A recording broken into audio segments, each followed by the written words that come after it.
In this video, I'm going to show you how to make a ruffled scarf using Red Heart Boutique Sashay Sequins yarn. And you'll notice that the yarn has all these little tiny sequins that make it sparkle. So a ruffled scarf should be very, very beautiful. These are all available at maggiescrochet.com. And this is the color I'm going to use because I just love it. It's called Mediterranean.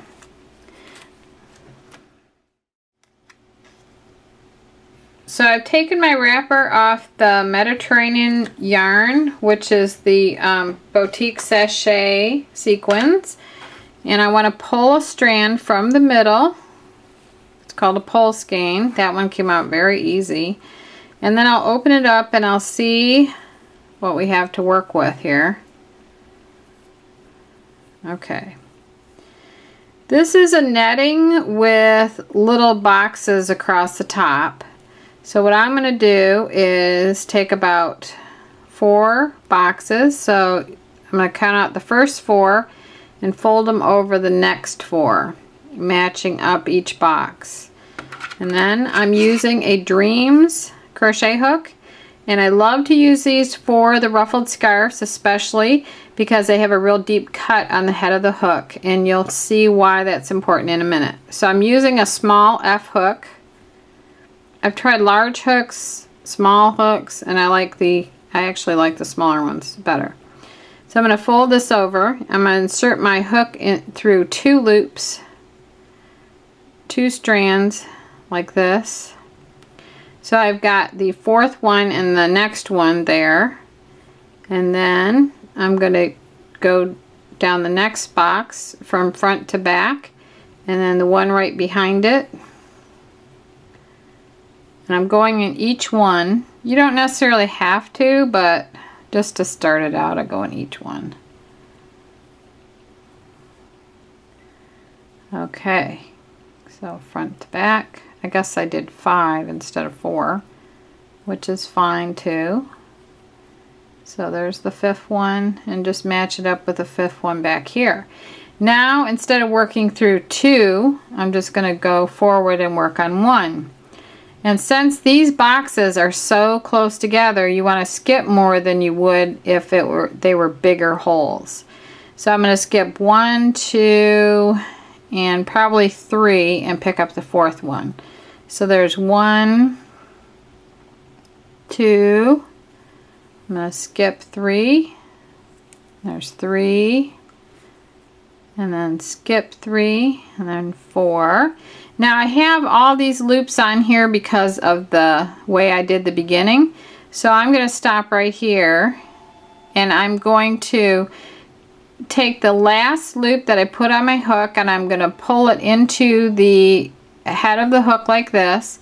I'm going to put my finger in here, and with my thumb I'm going to pinch the other side of the remaining loops. I'm going to turn the head of my hook down, and I'm going to pull that through the remaining loops on my hook, like that. So I should come out with 1 strand, and as you notice there, I've got 1 strand and 1 other strand. So I kind of know from doing these so much which one needs to come off, but I'm going to show you how I know that. The very last loop that I pulled off is a light blue. See that right there?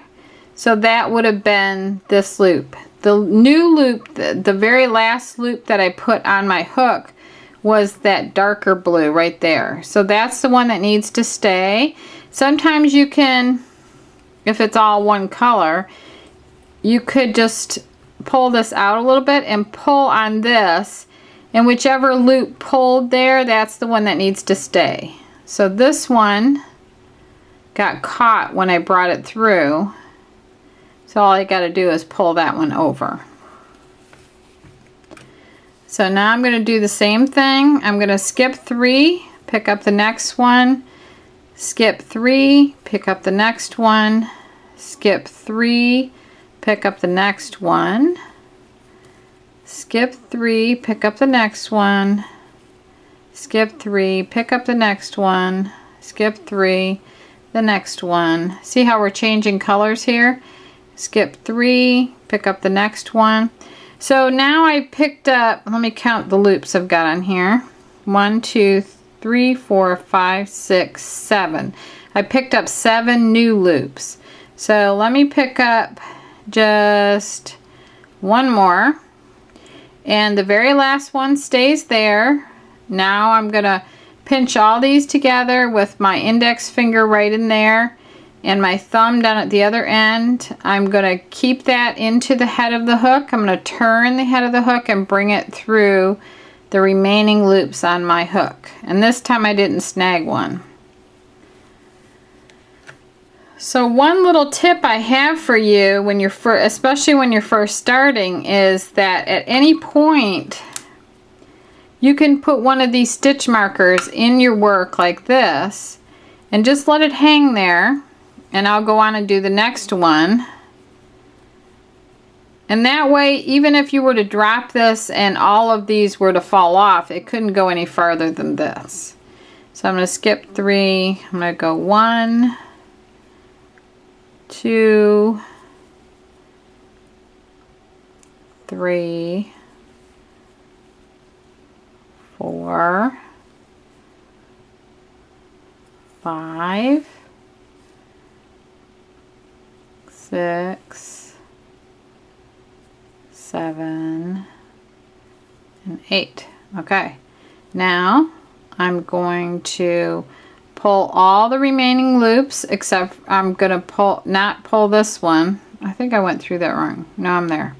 Okay, so I'm going to pull all the remaining loops, including this loop that has a stitch marker on it. I'm going to push that last loop down into the head of the hook. I'm going to gather these together like this. I'm going to turn the head of the hook down, and I'm going to draw through the remaining loops on my hook. And see, this didn't even get in the way. So if I had a second stitch marker, I could put it through here, do the same exact thing. I'll do it one more time. I'll go 1, 2,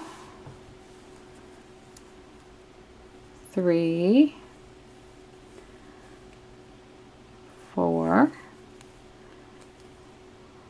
5, 6, 7, and 8. Okay, so now the very last one I leave in the head of the hook like that. I'm gonna pinch all these together, and I'm gonna draw that last loop through all the remaining loops on the hook.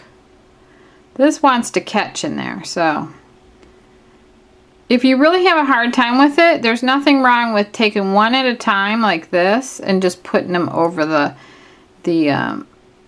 hook. So it'll be a little slower, but you get all the loops over the way they need to be. Okay, so there's the next one. So I still have these stitch markers on. If you wanted to work with the stitch markers the whole time, all you'd have to do is take this one out and move it up to this one. So you just keep swapping them out. And then if you need to go make dinner or something, you can, this is fine to just take the hook out and let it be, or if it falls off, it'll be safe. So, and then when you're ready to work again, if it did fall off, all you'd have to do is put that loop right back on your hook and you'd be ready to start again. So now I will show you. Now this is with 8. And it's very relaxed scarf. You may want to do 10, 12, even 14 loops, depending on how full you want it.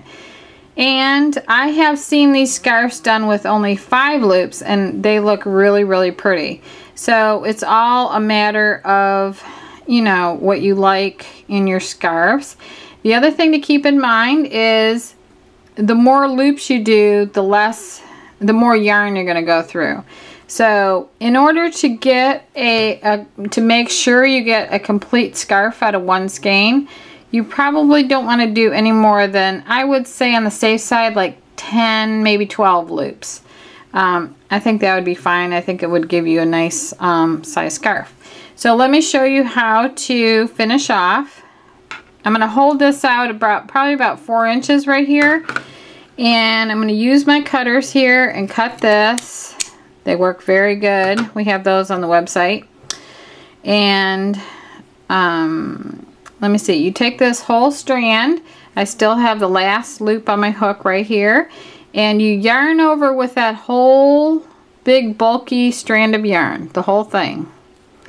And you take that last loop. You could just take it with your hands and put it over that big strand, that thick strand, and then pull the whole thing out like that, and you've got like a slip knot, so that won't pull out. Now if you want to, that's why I have you do a 4-inch in. You could go like this, make a loop, and then put this through, and you make like a little knot at the end like that for extra security. And then when this falls down, it'll all be covered up. You may want to trim this again a little bit so no ragged edges come out. So here's my little knot, and I'm going to trim about 1 inch away from that, like that. So that would be the finish of your scarf. So everything I used, the Boutique Sashay Sequins yarn, the Dreams crochet hooks, the stitch markers, and my cutter here are available at maggiescrochet.com, and I hope you enjoyed the video. Thank you.